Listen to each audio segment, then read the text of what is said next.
The child was already turning blue when Dr. Leonard Hale pushed through the emergency room doors. Stop the IV. He shouted, voice raw, urgent, desperate. Nurses froze. The attending physician snapped, "You're not licensed here anymore."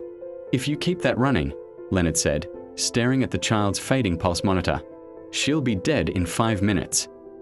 The room went silent, because this was the same doctor they had blamed for a patient's death 3 years ago, and no one wanted to believe he was right again. 3 years earlier, Dr. Leonard Hale had walked out of St. Matthew's Hospital for the last time, under a storm of whispers and lawsuits. He was once respected and once brilliant. Now, he was the doctor people crossed the street to avoid. The official story was simple. A young woman died under his care after he insisted on an unconventional treatment. The hospital cleared him legally, but the town never cleared him emotionally. Dr. Leonard didn't fight the rumors. He didn't sue anyone, didn't defend himself. He just retired quietly to a small weathered house at the edge of town, where the paint peeled and the mailbox leaned like it had given up years ago. He spent his days reading old medical journals and volunteering once a week, at a free clinic 2 countries away, somewhere no one recognized his name. People called him cold, detached, strange. But Leonard kept every newspaper clipping about unexplained illnesses, every article about toxin exposure, every report about rare reactions doctors often missed, because Leonard Hale had made one promise to himself the night he retired. "If I ever see it again, I won't miss it twice."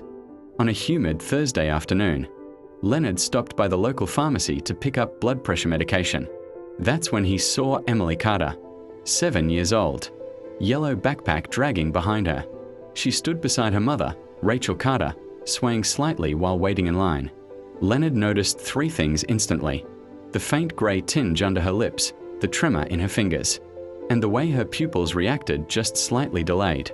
When she looked up at the fluorescent lights, Rachel caught him staring. Her eyes hardened. "You need something?" she asked sharply. Leonard shook his head. Your daughter, is she feeling okay today? Rachel stepped closer to Emily protectively. "She's fine." Leonard hesitated. The town already hated him, but instinct screamed louder than reputation. If she complains about stomach pain or dizziness or sudden sleepiness, take her to the ER immediately," he said quietly. Rachel scoffed. "Stay away from my kid, Dr. Hale." The word doctor sounded like an insult. Leonard nodded once and left. But he didn't sleep that night, because he had seen those symptoms before, and the last time someone died. 2 days later, sirens cut through town just before sunset. Leonard stood frozen on his porch as an ambulance screamed past. Inside was Emily Carter. By the time Leonard reached St. Matthew's, the ER waiting room buzzed with tension. He saw Rachel pacing, crying, and shaking. Emily had collapsed at home.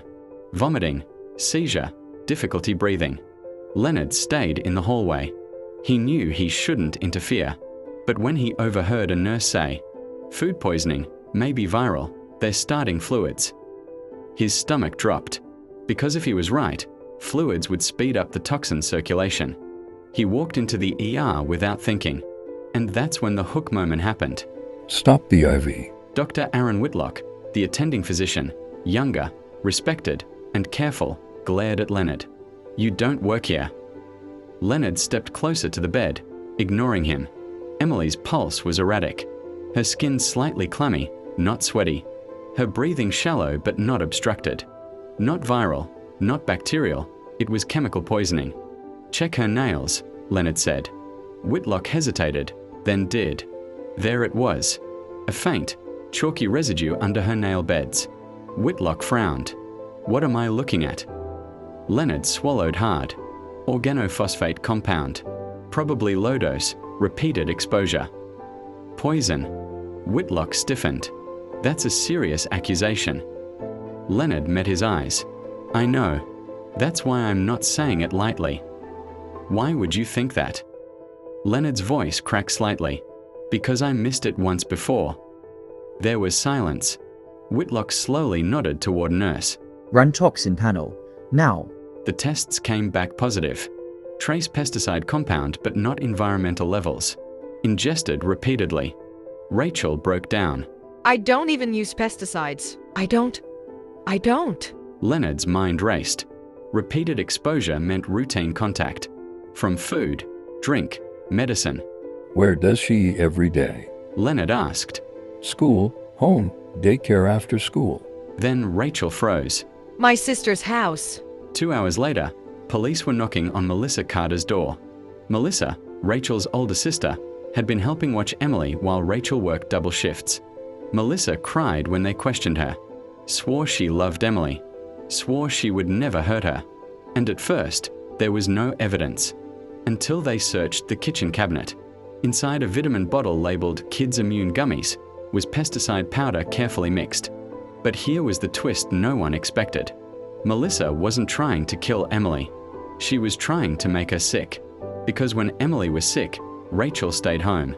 And when Rachel stayed home, Melissa wasn't alone. Melissa later confessed through sobs. I just didn't want her to move away. Rachel was planning to take a job in another state. I thought if Emily kept getting sick, she'd stay. She never expected it to escalate. Never expected cumulative poisoning.